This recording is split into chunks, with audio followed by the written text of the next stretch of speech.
So good morning, everyone. Welcome to live session for Roundtable. This is the 79th session. This is a think tank meeting, and today we are discussing on hematological changes in preventing viral fever. This is 79th session, as I mentioned. We are on Saturday, 11 o'clock, 9th of October. I would like to invite Dr. K.K. Kalrao. He's a former CEO of NABH and Director for Heart Care Foundation of India, to invite the speaker and the members on the forum.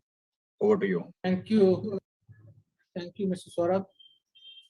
Good morning to all, and I welcome you all to this 79th our weekly session of Heart Care Foundation of India. Today, before we start the topic, I will request Dr. Ashok Gupta to chair the session. And before I hand over to Dr. Gupta, just a little bit about the COVID update in India. Now, COVID-19 in India situation is quite okay, comfortable. For last definitely few days or other months, 4 or 6 weeks, there is a decline. This week compared to the prior week, almost 27 states have shown decline, and only 8 states have shown slight increase in cases. Even Kerala, which was contributing to almost more than 60% of the cases in India, now this time today is also below. It's only 10,944. And if we see in India, overall in the last 24 hours, 19,740 cases only has been reported with 248 deaths. And Maharashtra also has shown quite decline and only 2,620 cases and 59 deaths. Kerala 10,944. Karnataka also 397 only the last 24 hours. Tamil Nadu also 1,359.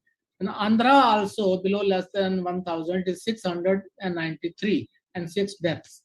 J&K continues to hover around 100. The last few days, it is new cases are around, they're hovering around 100. Mizoram also has shown a decline now, and in the last 24 hours has shown only 950 cases and 2 deaths. So overall, situation is quite satisfactory. Vaccination, when we see, almost 71% of the adult eligible population had at least received a single dose of vaccine. And total vaccines doses administered as on date are 93.99 crores. These many doses has been administered. So this was about COVID update. And today now we'll be discussing hematological changes in the prevalent viral infections. And today's speaker is Professor Dharampal Lokwani. I welcome him to this roundtable expert group. He is a pathologist and a founder, vice chancellor of Madhya Pradesh Medical Sciences University and professor and head Department of Pathology, NSCB Medical College, Jabalpur, Madhya Pradesh. He is also a member Institute Body of AIMS, ex-chair, Bhopal, MP. And he has so many other designations, nationally as well as internationally. And he is written books also. The most important is ABC of CBC, Diagnostic Interpretation of Histograms in Hematology, published by the JP Brothers. This book is known not only nationally, but also liked and being sought in international level also. And another book he has written is Arts and Commerce of Hospital Management, Instant Solution to Hospital Problems. And he's editor of approximately 25 magazines, journal, and souvenirs. and also he is he is also actually involved in research, published many papers published in the in national as well as international journals. With these words, I welcome Dr. Lokwani and hand over to Chair Dr. Ashok Gupta to start further and invite the speaker. Yeah, good morning, Dr. Kalra. I've got only one comment. You said that there are about 19,000 cases reported, and about 11,000 of them are still from Kerala. 10,000, yeah, 10,944, yeah, yeah. around 11,000, right? So this Yeah. is also still a question of worry, right? Yes, they are concerned. Yes, 34 districts as on date are Yes. also having positivity rate more than 10%. Yeah. And this is a crucial time. Yes. Now the festival season is coming up. And if people do not observe this COVID appropriate behavior and precautions, definitely we are prone to what we expected. The third wave is coming. It will be quite aggressive. Maybe this is a time we should be rather observing more. We should be more cautious. And vaccination is the only effective tool to prevent the transmission and protect the people from dying. And I think everyone, we should promote vaccination. Who has eligible people who are not so far given vaccinations, they should come forward and get vaccinations the fast. And everybody should still avoid visiting crowded places, as well as we must double mask as we have been recommended in the past also. When we are moving out of the houses, double mask must be used. Okay. Yes. Thank you so much, because I was just observing that, and Kerala has got very good immunization also. Yes. So we can discuss that little later and let Dr. Ashok Gupta take over. Good morning, Dr. Gupta. Thank you. Good morning. Good morning, everyone. Thank you, Dr. Kalra. Thank you, Dr. Garg, and thank everyone, Dr. Jamkar and Dr. Lokwani. Yes. Thank you very much. Indeed, a pleasure for me to introduce Dr. Lokwani, which has been very well done by Dr. Kalra. I happened to meet Dr. Lokwani about 7 or 8 years before, when I was in the Medical Council of India, and I was very much impressed by his persistence for knowledge. And I was also involved with him when he was the first and founder Vice Chancellor of the Health University of Madhya Pradesh. And I, being born and brought up in Madhya Pradesh, I have a special linkage for him. So without wasting much of time, I would just want to have two comments. Today's news, there was a mention that the third wave may come in October to November, December, because of the festive season. And also there was a very damaging report that the incidence of dengue is rising all over the country. Yes. And we have to be very, very careful. And that's the reason I think Dr. Lokwani's presentation and advice will be the most crucial at this stage, how to prevent a double attack and what precaution we should take in the crisis of this. Just a point of this thing Dr. Garg mentioned about the vaccination. And I think most of the vaccination provide booster of immunity only up to 6 months. Yes. So what happens to those who are received in early part of this year? I was one of those fortunate who got a booster dose in July when I was in US, but it is not being happening to everywhere. So I think there's a possibility, and we should promote a booster dose, particular to healthcare workers, those who have received the vaccination in the early part of the year. That should go as a recommendation. Dr. Gupta, this is only a matter of another month, and so by then we'll achieve adequate coverage of 2 doses of everyone, and then definitely we will go ahead for the booster part. So we have to see that at least our population receives at least 1 dose. That is important. Yes. And what you really pointed out about dengue was also that very soon we will, in between Dr. Kalra, we can see that when we can discuss about dengue, because now there is a surge of dengue cases in the hospital. Yes. Day before I was seeing Medanta was full, and even the private sector hospitals are full. So that way, we are seeing large chunk of dengue cases, and virtually I think this is also same as most of the houses are now affected by dengue, and we have got almost 100 cases from Maulana Azad's hostel also who have suffered from dengue. Okay. What is the present status of new infections in vaccinated and both the doses taken? You see, present status of vaccination is quite about breakthrough infection is very high still, but exact amount I will not be able to say as of today, but earlier it was somewhere around 70%. That was there, the extent of breakthrough infection. which is The quite high. infections in In vaccinated people. in two people who have received 2 doses and after 14 days, I'm talking of. But the vaccination rate is definitely, reinfection is quite high in persons who have received 1 dose, because they are only 30% protected, right? So then in them, that is quite very high as compared to the individuals who have received 2 doses. But then they say it is less severe. That's also, I think that should be put to debate sometimes, that, whether it is really less severe, so that we have to see that. So without, I think we do that, we can go to Dr. Gupta and Dr. Lokwani.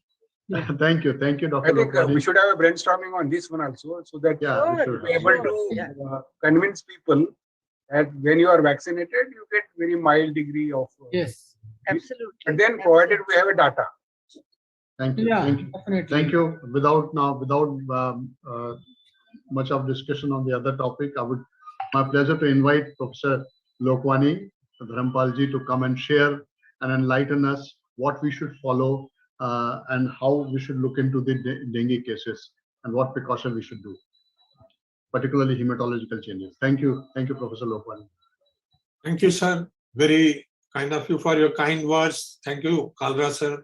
Thank you, Jamkar sir, giving me this opportunity to address this great roundtable conference with the learned people. My subject of hematological changes in viral infections is naturally, being a pathologist, what I have prepared or what I have in my PowerPoint is technical. And I'll try to reduce that technical aspect and just jump from it, and we'll come to the clinico-pathological aspect and the importance of those technicalities. But yet we are supposed to know all the technicalities of both these diseases in virus and hematology, because unless we understand, the monitoring becomes difficult. So I'll try to make it as simple as possible for the non-pathologists in this subject. And right now I'm going to share the screen. Just convey me whether it is visible or not. Yeah, thank you.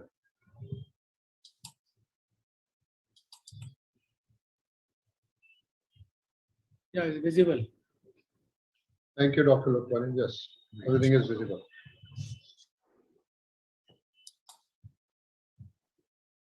Make it full screen, please. Yeah, I'm doing that. F5.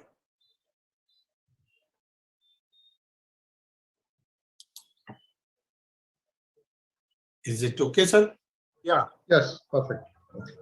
So, sir, hematological changes in prevalent viral infections. We just now discussed the scenario. We all know about, I'll not go into the detail, what we have faced in last 2 years in the pandemic, and now additionally with the dengue. And there are situations which are other than these designated 2 viral infections. There are cases, many cases where dengue is negative, where COVID is not there, but there are hematological changes, and particularly platelet, thrombocytopenia, and fever. These cases are showing constant down platelets, and we are not able to really come to the pinpoint diagnosis. That is a third group of it. Now with this, because the viral changes in hematology, there are some changes in the RBC group, there are changes in the WBC group, there are changes in the coagulation profile and procoagulants and anticoagulants and everything. But the maximum important thing which we are going to discuss is platelets. That is one parameter which is vital from the diagnosis point of view, from prognosis point of view, from monitoring point of view. Sorry.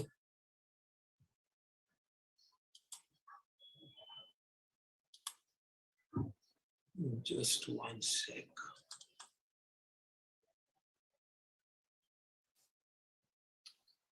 Yes. So what my contents, and I have divided it into just few words and few slides for what is CBC. Then hematological changes in diagnosis and prognostication of prevalent viral diseases.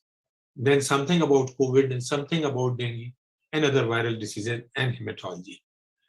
Now, hematology today is totally restricted to two things. One are cell counters, one is a flow cytometry. Cell counter is again a flow cytometer. And in last 6 decades, the total philosophy of hematology is changed because of the prevalent availability of the cell counters. Earlier, our parameters, which were basic parameters of hemoglobin, RBC count, WBC count, and platelet count, they were the limited parameters, and with some few parameters like MCV, MCH, and MCSC. 6-7 parameters used to define and decide everything in hematology, whether anemias, whether leukemias, and whether anything else or thrombocytopenia. But today, these cell counters, which started with the single parameter, then 3-part differential, 5-part differential, 7-part differential, and most advanced, the stations of the hematology, which are there by different companies. And they have created so many new parameters. Most of them are research parameters, but many of them have come into the clinical practice, and they are deciding about their encrypted information is deciding, and it is navigating to the diagnosis. So the cell counters and their reports are very important, and particularly the technology which started with the impedance and then light, and then it has come to the laser. The most modern 7-part differentials are coming with the laser technologies, and with this we are able to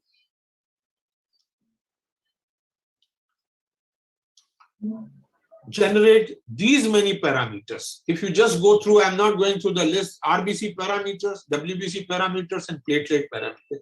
The total comes around 46 parameters which are available for information. You know that CBC is one thing which is done for every patient, irrespective of the disease, irrespective of indoor or outdoor patient, and it is repeatedly done, can be done very easily, very cheap, available everywhere in every hospital, and that report is always with the patient on your table.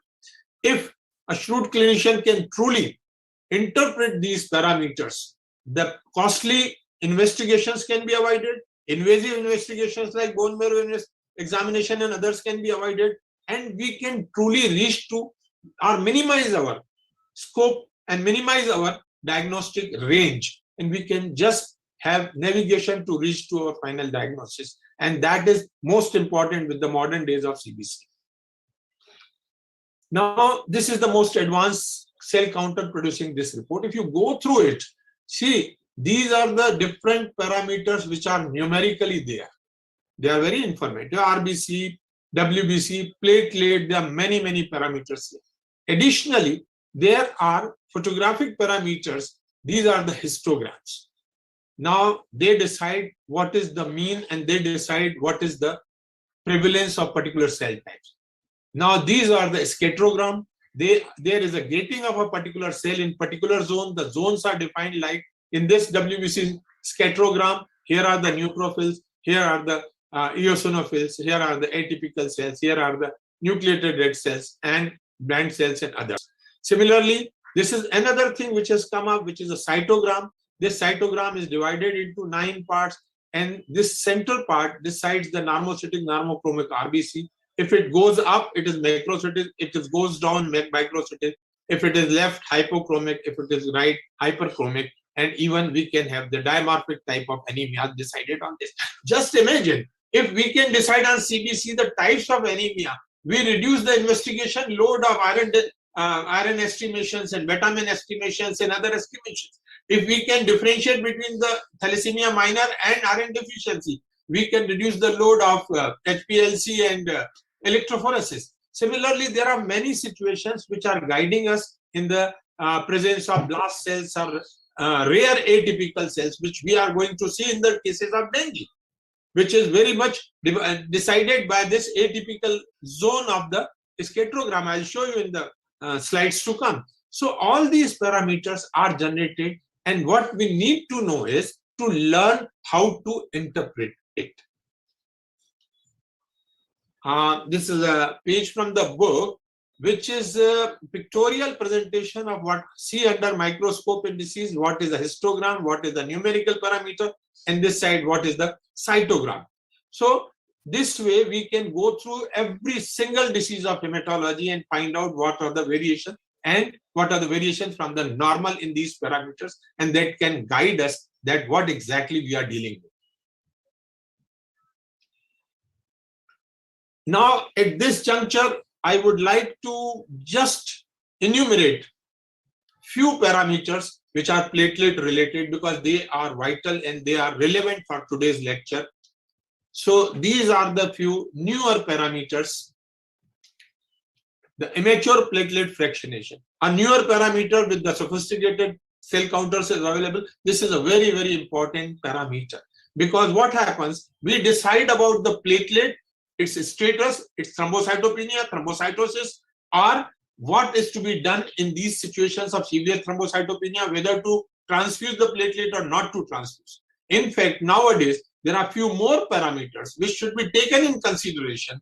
And not only the numerical value of platelet only, that there is a low platelet, which commands or which demands or which warrants the platelet transfusion. No, IPF is one of those parameters. This is an immature platelet fraction or reticulated platelet, just like reticulocyte in the RBC, contains RNA. The IPF are the larger and strong subsets of the cells. This parameter is increased in the settings of platelet destruction or consumption and decrease in the bone marrow failure. Now I explain you. This particular parameter here, the number of IPF or immature fractionation, if it is less than 5 or more than 5. If it is high, then the marrow is working very well. And usually in the peripheral challenges, particularly in dengue and other conditions where the platelet destruction is usually in the periphery. It's the platelet destruction with so many mechanisms we will discuss. And in these situations, what happens? The marrow has a challenge and marrow meets out the challenge with a newer and bigger cells. And these cells, they come out. IPF decides the status of the marrow, whether marrow is functioning and responding or not.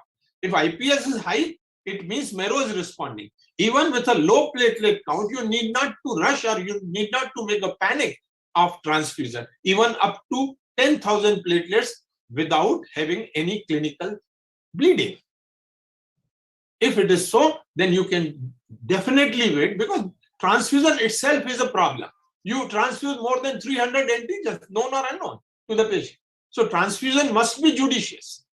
So in this situation, if IPF is giving you the good range, you can very well wait because the patient will not enter into any crisis. So this particular parameter, which is now available with the cell counters, must be utilized for that person. Of course, if it is a thrombocytopenia because of the marrow, that hypoproliferation is there, marrow is not producing, IPF will be low, and you can definitely then do accordingly.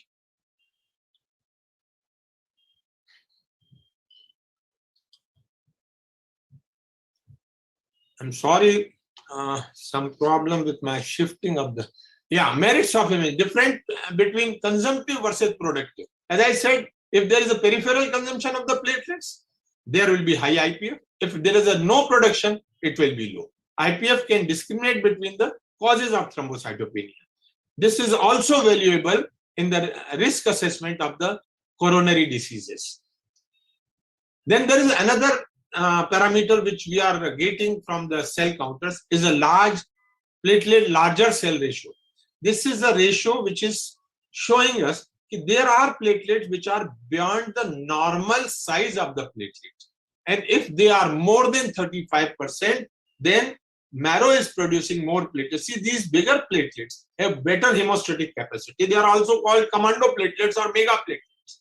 They, even in a small number, can look after the hemostasis very well. So you can depend upon them. So this is another parameter which is very useful. Then there is a mean platelet volume, of course, an old parameter, but we ignored parameter. Normally, the measured platelets, the mean is about 7.2 to 11.7 femtoliters. But we get, I have many thousands of, hundreds of cases in my own clinic where I have seen this MPV going to 18, 20, even non-recordable. And these patients, even at 6,000 platelets, they don't bleed. Because those platelets are commando platelets, mega platelets, despite the fact they are low in number, but their hemostatic capacity is wonderful. So now what I'll emphasize at this point and then proceed, that IPF, platelet large cell ratio and mean platelet volume must be considered along with the platelet count in the clinical condition of the patient to decide whether to give the platelet transfusion or not. Now, with this background, we come to the hematological abnormalities in the viral infections. Naturally, CBC has a great role in this because it navigates. There are many mechanisms which are hematological in the hematological diseases. Naturally, there will be changes in the WBCs, changes in the platelets, changes in the RBCs, and definitely there is a change in the coagulation and fibrinolytic system. This is very important because what we have observed in COVID, you must be knowing there were not many things in the platelets, but all these COVID patients, they had, which we realized later on after few autopsies, that they had local or systemic coagulation. It was not frank DIC, but the pulmonary bed was full of microthrombi. And that is because of some changes in the procoagulant and anticoagulant mechanism, which was definitely caused by the virus. And that's why all these patients were given low molecular weight heparin and like that treatments. And the crisis after cytokine storm and the final crisis, what we have faced was a pulmonary bed microembolism leading to ARDS and leading to the bad consequences. Now, what is the mechanism? If you say red blood cells, then there is a direct attack on the hemoglobin by the virus, and there is a similar protein spike in the virus with the hepcidin and iron metabolism, which causes reduced hemoglobin and hemoglobinopathies. If I say what is the change in the white blood cell, then there is a direct effect on bone marrow by the virus and reduction in the total counts in lymphocytes and eosinophils. There is a sepsis-like situation which is shared in cases of viral disorders, and because of the high WBC and neutrophils in some patients, the crisis is there. There's a direct effect of virus on the ACE2 receptor on the lymphocyte, causing apoptosis of lymphocytes and atypical lymphocytes. Metabolic production of lactic acid again reduces the lymphocytes, and virus attack on lymph organs reduces the WBC production. So all these things are done by the virus in various situations. Again, what is the effect on the coagulation and fibrinolytic system? There is a direct invasion of the virus on the endothelial cells.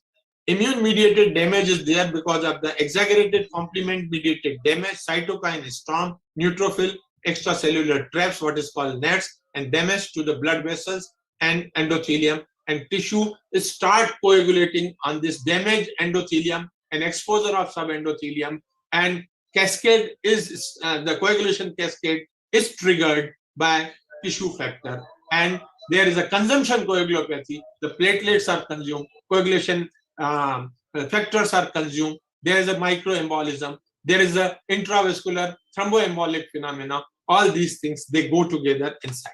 And few things are there. The antiviral inflammatory response is also responsible for anticoagulant and procoagulant imbalance. And neutrophil nets also impossible. Activation of different platelet is also responsible. And there is always, we find elevated D-dimer and prothrombin times. I'm sorry, I'm trying to reduce the whole thing, but still I feel that this mechanism of action, what we have faced, what clinical picture we have seen in COVID, and what other viral conditions, we should know a basic of it. If I am going too technical, please ask me to reduce that thing. No, I think Dr. Lokwani, you are doing good. We can understand everything. No, you can understand. What I mean that I'm going with that. You can understand, of course, you are practicing with that. But what I'm saying that this kind of pathophysiology is ongoing in these viral diseases. Yes, great. Of course, because I just wanted to ask one. Now, these parameters, what you have mentioned, is for the lab which are well equipped with the laser technology. What is happening with the lab which are not so well equipped? I'm coming to that. Yeah, please. I'm coming to that. Because this is what we can draw even our country, not really very well equipped. Yes. But you don't need really very well equipped. This is a simple cell counter. It may start from 3 lakhs and ends at 15 lakhs. What I'm talking is a 15 lakh machine, which is very well affordable and very much available in the many centers. What I'm talking. Thank you. Thank you. Now the most important point comes where it works. We have discussed what happens to RBC, what happens to WBC, what happens to fibrinolytic and coagulation cascade. Now we come to the platelet.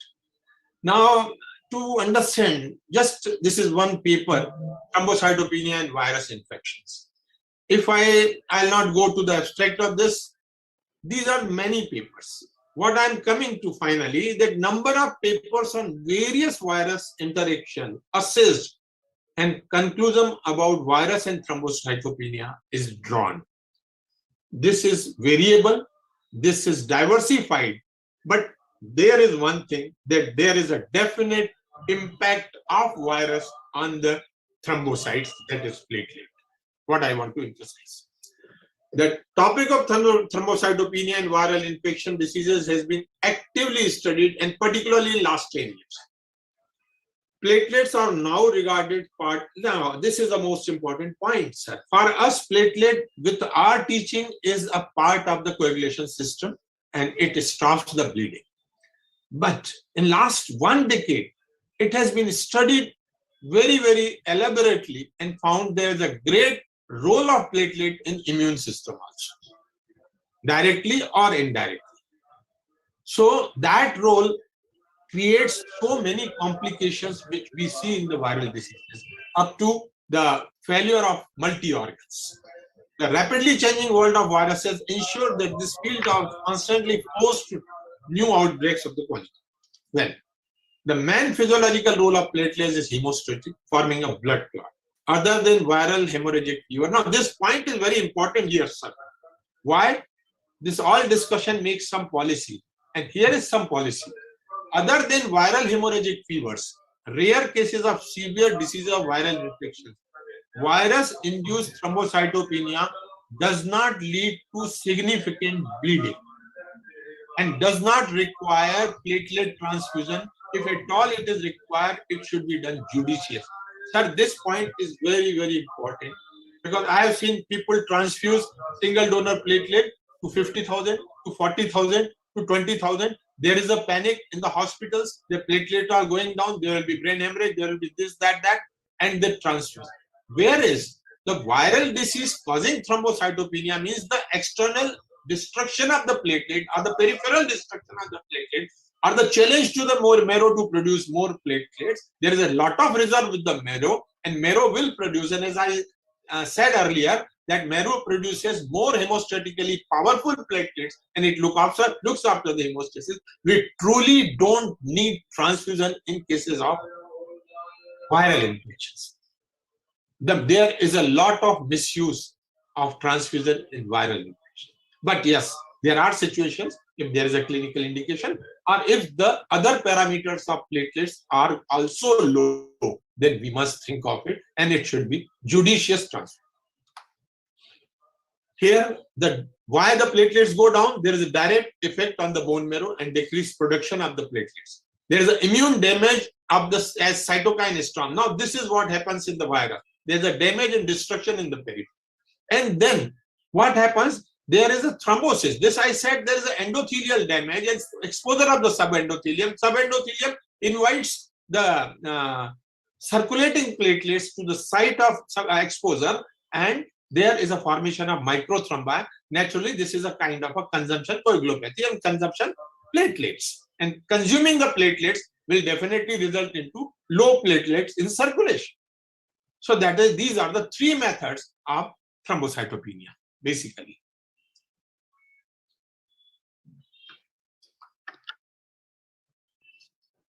Now, what is the role of viral infection on immune system? Just few lines. The early non-specific response.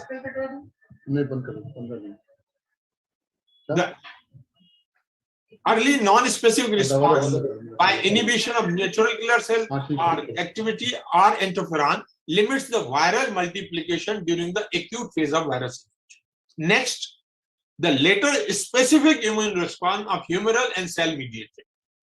So this is important for the COVID and as well as the response functions to help to eliminate the virus at the end of the acute phase. and subsequently to maintain specific resistance to reinfection. Now, this stage, we say that viral is, we don't get second time viral because of this particular type of immunity. Platelets are known to influence the innate immune response through regulation of maturation and activation of platelets immune cells like macrophages, neutrophils, and other dendritic cells. So this is in short the immune response and the virus. Early response by natural killer and other cells, and intermediate response, humoral and cell-mediated immunity, and then response to the macrophages and neutrophils.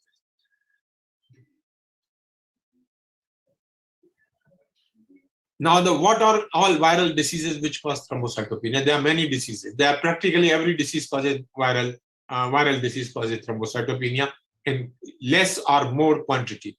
One is most important: dengue, measles, chickenpox, Epstein-Barr virus, mumps, rubella, and rare are those herpes simplex, hepatitis B, HTLV, and of course I'll say COVID. COVID has again the situation that in normal COVID patients we don't observe the thrombocytopenia, or it was not a consistent and persistent finding in all cases of COVID. You all will agree. But there are some stages where the COVID had entered into microthrombi formation in the pulmonary bed or extrapulmonary bed, or there is a DIC-like syndrome, or there is ARDS. Now, naturally, in these situations, the platelets will be consumed to form those microthrombi, and in that situation, we come across thrombocytopenia, not otherwise. Do platelet fight viruses? Yes. Play a main role in fighting against the pathogen, including the viruses. Does viral fever decrease the platelet? Yes. Most of the viral fevers, they decrease, but the decrease is like, it is 1.5 to 4 lakhs. It may come to 1 lakh or so, or 80,000. Dengue is the only situation where it can go to 0 even. Why platelet count decreases during the fever? There are reasons that the megakaryocytes, the progenitor cells of platelets, there is an infection of them, which is causing apoptosis of megakaryocytes, that is a self-death or suicide. There is a decreased maturation and ploidy of the megakaryocytes, and there is a decreased expression of the thrombopoietin receptors. Naturally, that is the growth factor is not there, doesn't allow megakaryocyte to produce the platelets. Upon viral infection, the host defense generally induces the systemic inflammatory response. This is the protective response. But in true sense, in all these situations, in fact, what we suffer cytokine storm, what we suffer the terminal COVID problems, they are all body's protective response. Ultimately, it goes so much beyond control that it destroys its own tissue, and ultimately ending with the end stage multi-organ failures. There is furthermore, platelets can bind to neutrophil forming platelet neutrophil aggregate, which triggers the phagocytosis of platelet and thrombocytopenia. Now, what are the mechanisms of thrombocytopenia? I will detail mein nahi jaunga, but I'll go through some detail because it is relevant and important. And overview mechanisms are aggregation, impaired hematopoiesis, sequestration and intravascular destruction, platelet expression of pattern recognition receptor, or what is called mimicry. Platelet can induce inflammation and secrete antimicrobial proteins, and platelet acts as an antigen producing cell APC. Now I'll go through all 6 with one line because there is an importance. Now aggregation or sticking of the platelet. Platelet agglutination and adhesion of leukocyte to found in the patients of systemic inflammatory disease, I have already discussed. Hence, peripheral smear cross-check is always warranted when reporting. Now, this particular point, sir, I'll repeat it, take-home message also. What happens with the cell counters? We totally depend nowadays. There is a trend in the big laboratories where 2,000, 3,000 CBCs or 1,000 CBCs are reported. They have designed that what are the warning points where we can undergo the observation under the microscope. So some laboratories have 10% validation manually, some have 20%, but they are not going 100%. In these cases, when you are dealing with such COVID or dengue type of cases, everyday monitoring should be by the cell counter and manually also. because certain features are there which can only be seen under the microscope. Then second, this is a sequestration of platelets. This is primary mechanism which leads to the correction of thrombocytopenia by using the steroids. Here you can correct it by steroids. That's why this mechanism understanding is very important.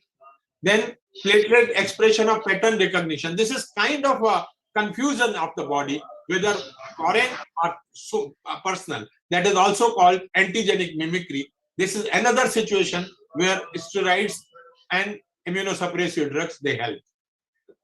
Then platelet-induced inflammatory phenomena, I told platelet X antigen, and this also already I told. Why do we need to understand? A proper management is possible only when we know the mechanism of action.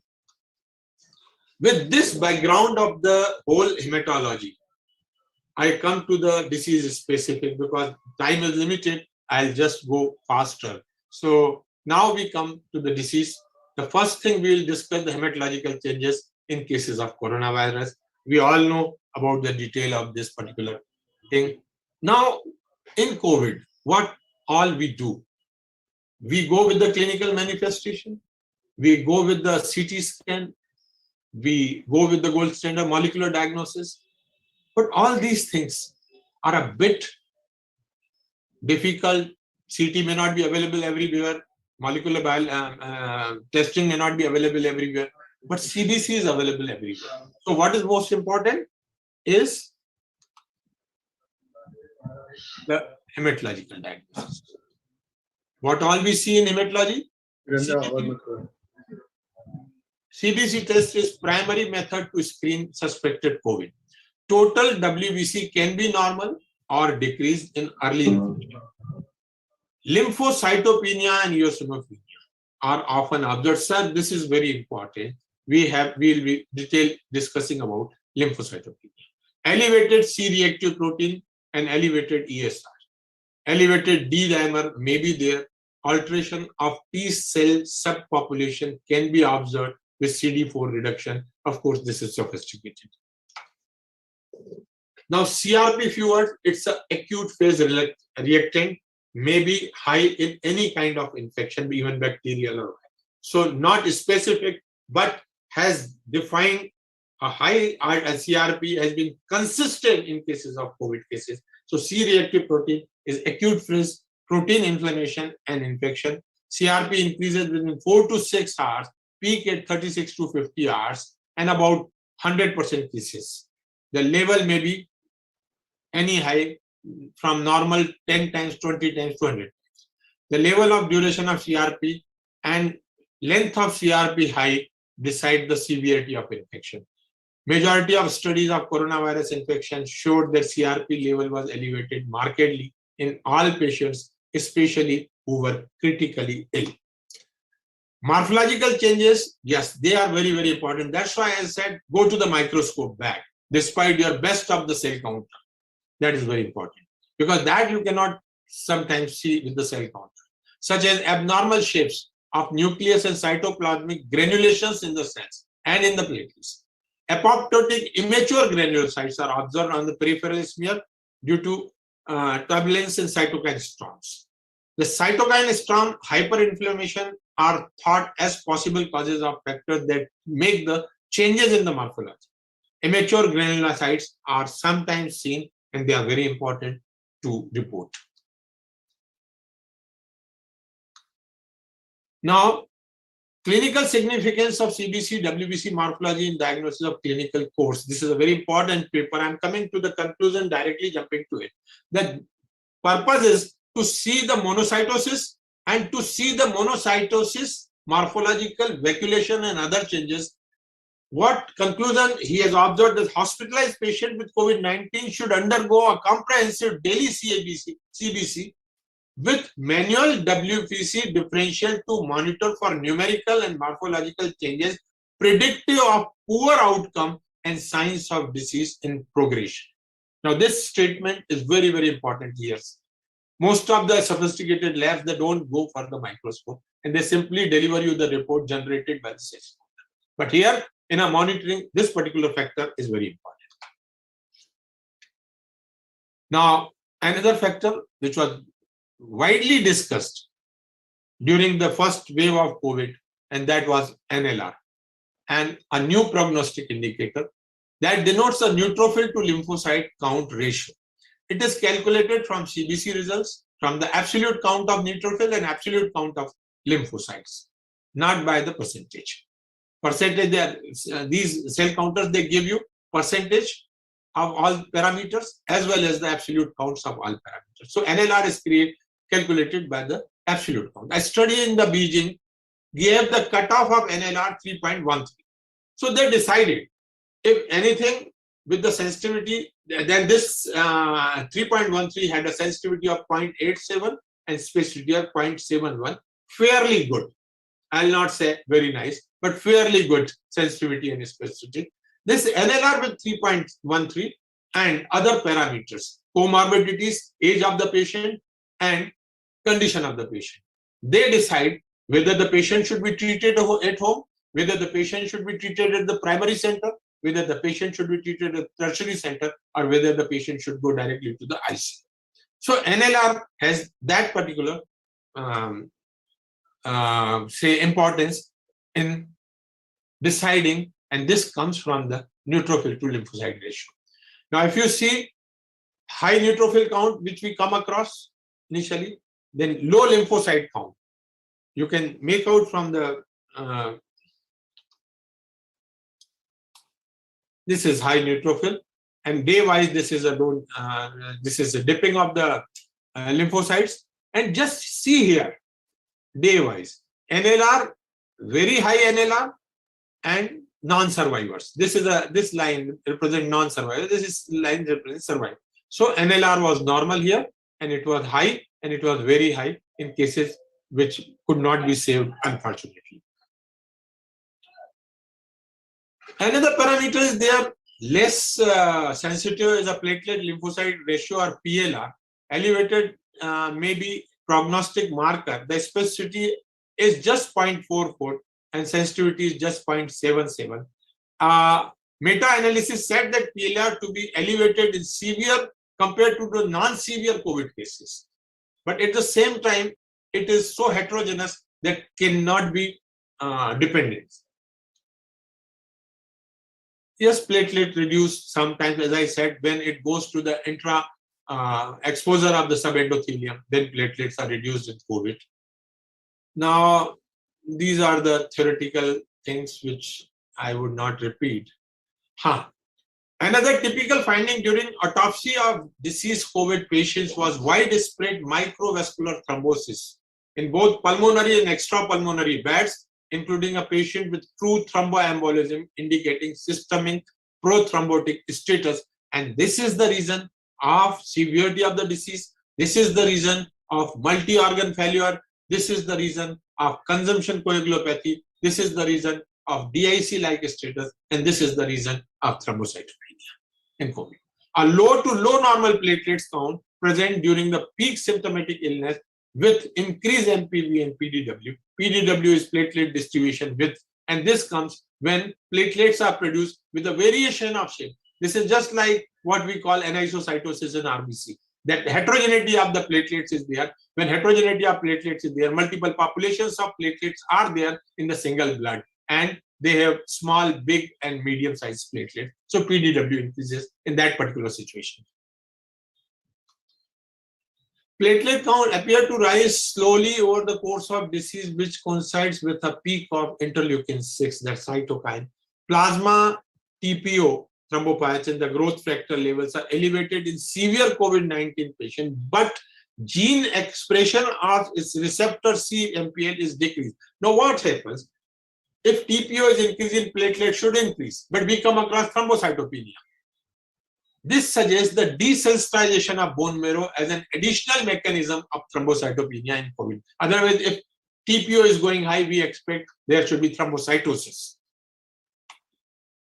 Well, all these what observations we have seen in this case of COVID may be seen in HIV, dengue, or other infections also. We sometimes. Sorry to interrupt you. Sir. Are there incidents of dengue and COVID together in any patient which you have seen, and these changes which are applicable? So not so far. I have not seen. I don't have any personal experience of it. Yes. But in my hospital, was there is a segment for COVID. There is a general segment also, and right now also I have 110 cases admitted of dengue. Of course, no case of the COVID. COVID and dengue. Yes. Yes. One more thing, sir. ITP, that is immune-mediated thrombocytopenia. There are many situations. Earlier, it used to be idiopathic thrombocytopenia. Now it is immune-mediated. Many situations cause and trigger the immune system to cause ITP.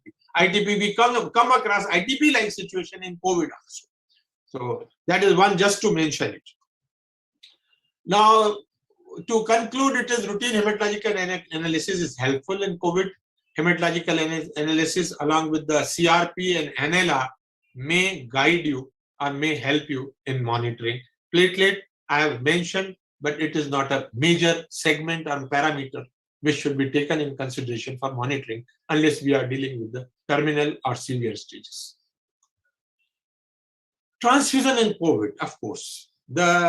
One of the studies which was a good study, I found about 13.4% hospitalized cases were transfused, 11% received RBCs, and 2% only received the other components like plasma and platelets. So that's not a very big figure. It means there was not much requirement of the blood. Yes, still the blood bank had crisis, and this was because there were no donations during the lockdown and COVID periods. Now with this, I switch over to dengue. If anything left, we can discuss. I think I tried to cover all hematological aspects of COVID. Dengue endemics, as we know, are going on for centuries. In India, about 7.5 to 32.5 million cases are there. We come across all kind of dengue, 1, 2, 3, 4 varieties, and we come across the whole spectrum of the disease from asymptomatic to undifferentiated febrile illness to dengue fever to dengue hemorrhagic fever, and ultimately some cases of dengue shock syndrome. We have the full spectrum of possible, and we come across everything in our day-to-day practice. Now, this is a self-limiting disorder and may be lethal in some. Dr. Kalra, I think this is a very important topic.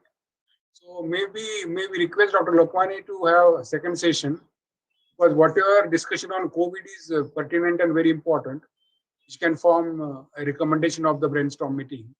So I think we'll just finalize recommendations to be done based on his research.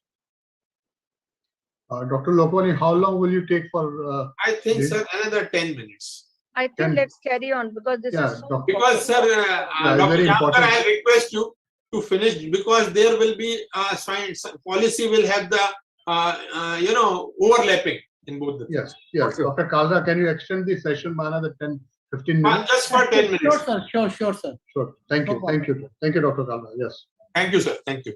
I'll finish it as early as possible. So, diagnosis by RT-PCR and detection of NS1 and hematological parameters in dengue are most important, particularly the platelet count. There is a rise in the hematocrit, which is a very well-known and old parameter. We all know about it. And there is an atypical lymphocyte. Now, this is one thing which we are missing, sir. And with the advent of these cell counters and the modern cell counters, I'll show you. This is very, very important. And in my own lab, I have been observing. Sometimes because of the atypical lymphocyte, I asked my technician to do the dengue test. It is so relevant and so persistent. High hemoglobin and high hematocrit we observe in the first 3 to 10 days of the disease. And this is because of the cross reaction of pro-inflammatory mediators. So this is why we come across hematocrit, because the pro-inflammatory mediators, they destroy and apoptotize the endothelial cells and causing the leakage of the plasma in the second chamber, in those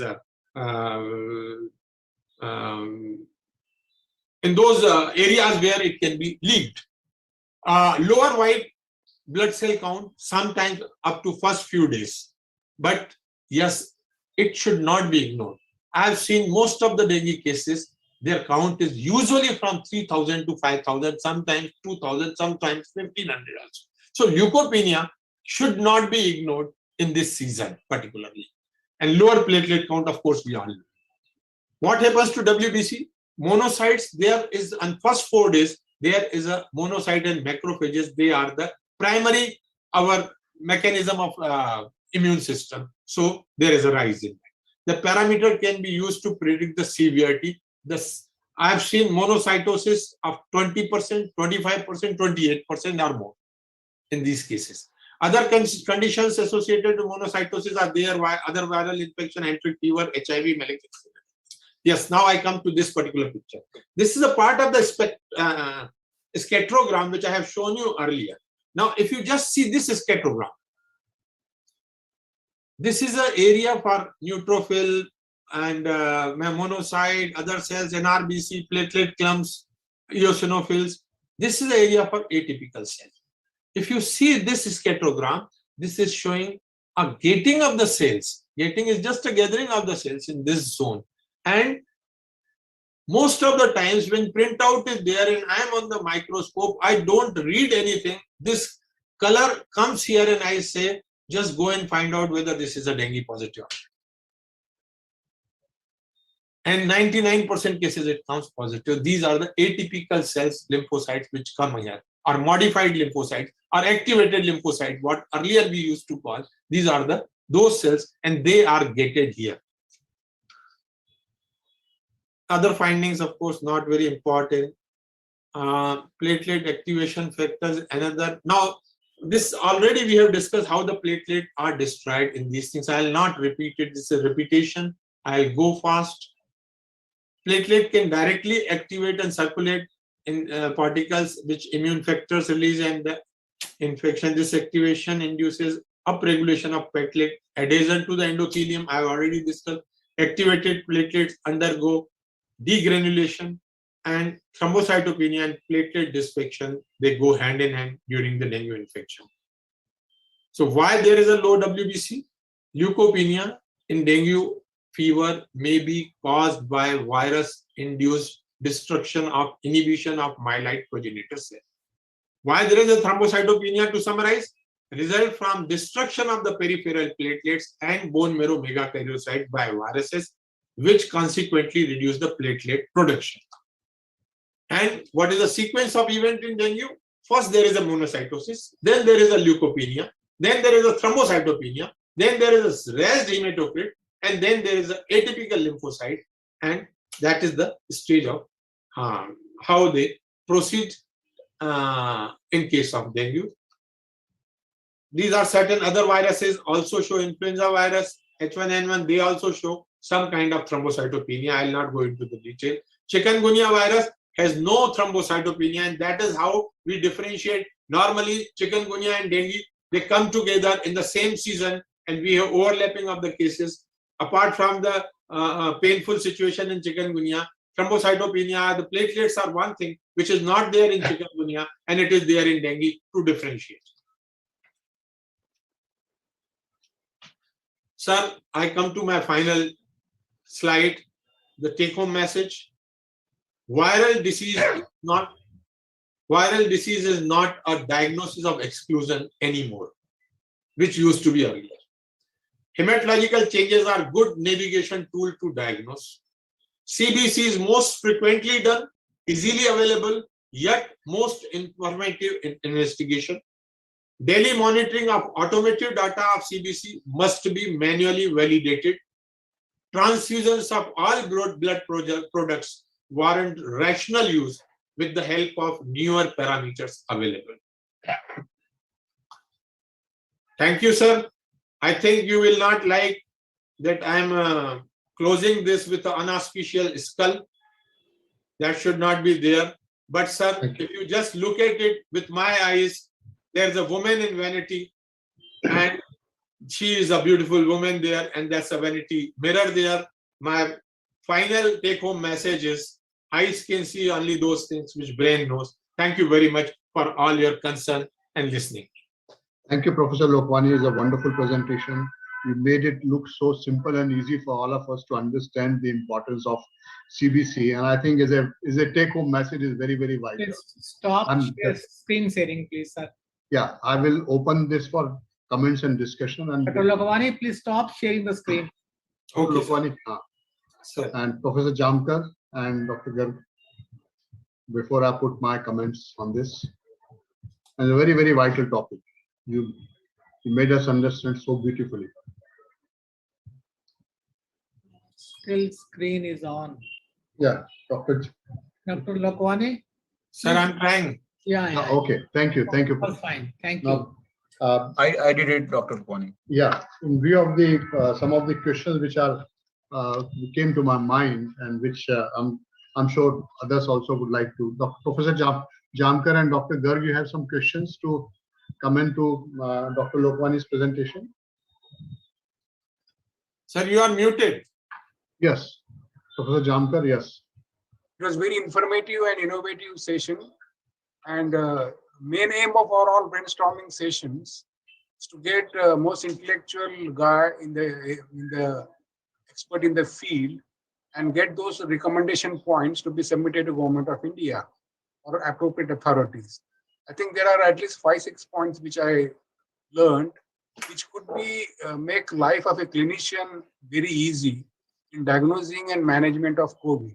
So maybe I would request Dr. Lokwani to come to 5-6 bullet points, which could be converted as one of the recommendation from Dr. Kalra. Can I come in, Dr.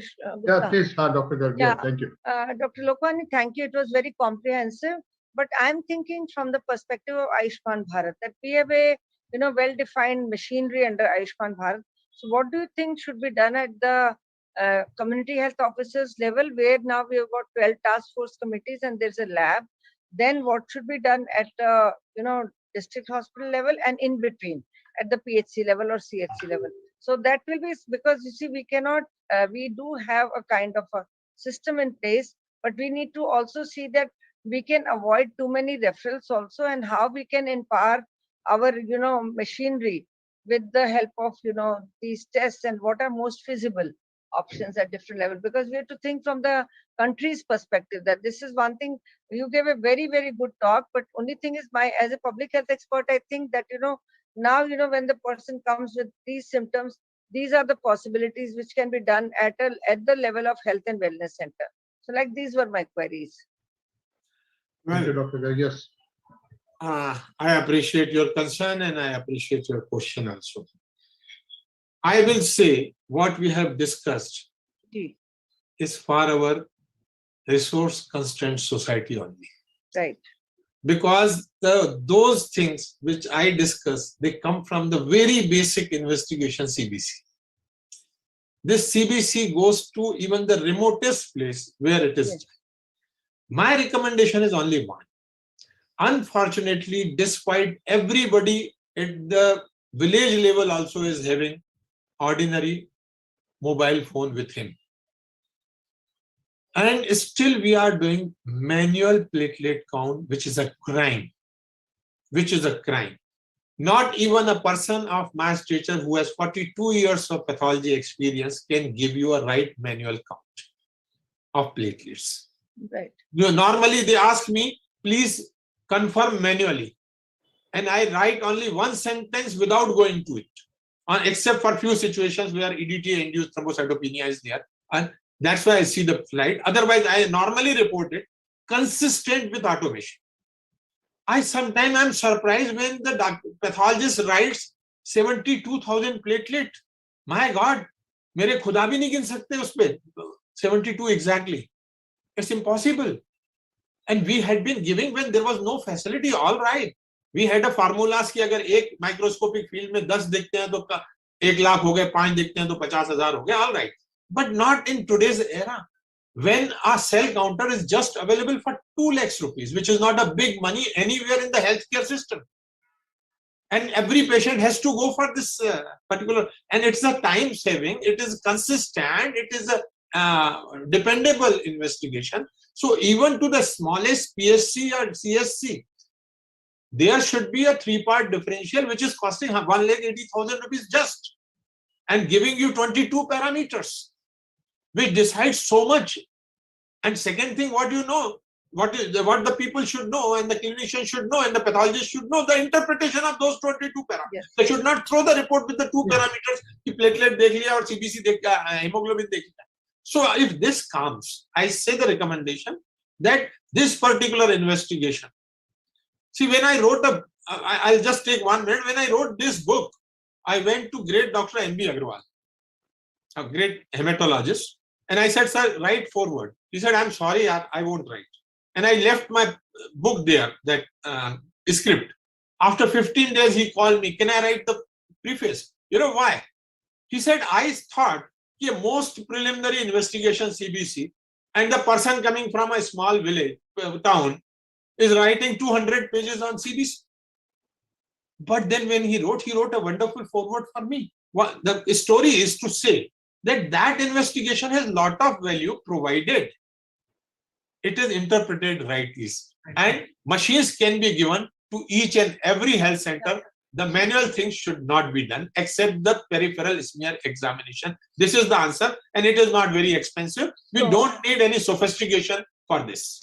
So thank you so much. I think, Dr. Kalra, this should go as one of the recommendations that under Indian public health standards, where you see we are talking about the equipment provision at the CHC level or at the health or at the level of health and wellness center, cell counter must be available, and the available manpower, like whether it is a community health officer, medical officer, they need to be trained and retrained, kind of. So that will be important part. It's a very, he said it's very basic, but I feel that correct interpretation is very, very important. And then this information must go to the government, that in view of rising number of cases, and we have got COVID, we have got different kind of, influenza-like illnesses and all that. Plus now we are harping with dengue, and also malaria cases are also gradually coming. So we can look at that. So Dr. Lokwane, 3 parts or 5 parts, both are equally, or we should recommend 5 parts or 3 parts at the peripheral? We should recommend 5 parts, because 5 parts is reasonably good. It's again a 2 lakhs rupees extra, but it gives more parameters and gives more information. See, what is 3 parts? I tell you. 3 parts means WBC mein you get neutrophil, you get lymphocyte, and then third is mixed cell population, which includes monocyte, basophil, and eosinophil. 5 parts, all 5 are included. 6 parts, you also get atypical lymphocytes. Okay. And 7 parts, you also get immature cells. So that is depending on the WBC. But 5 parts, which comes in 5 lakhs from a very good companies, is reasonably very good instrument, and it can be worked out. As a what's the possibility of dust particles being interpreted as a platelets or some cell counts? Because it's a lot of dusty environment in our, especially in the peripheral areas. So a lot of dust will be there. Any possibility of a wrong interpretation by the machine? Sir, it is there, but it has a self-correction, and the histogram has an area where noise comes. If noise comes, it means dust has come. Redo it. It will show you the flagging. The cell counters have a flagging system, and that flag will warn you that there is something wrong.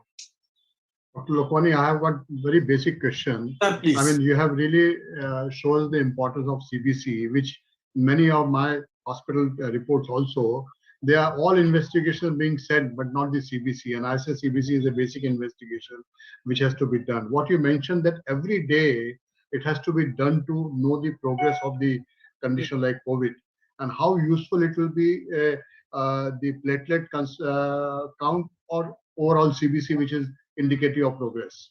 Second thing, which is my fundamental basic question, is during my term as a governor at Medical Council of India, we have denied permission to several medical colleges because they did not have a component separation unit in the blood bank, and blood bank is mandatory part. In your opinion, blood transfusion is not really necessary for all cases of dengue, and that was one of the reasons in the case of dengue, when we need a platelet concentrate to be given, it should have a component separation.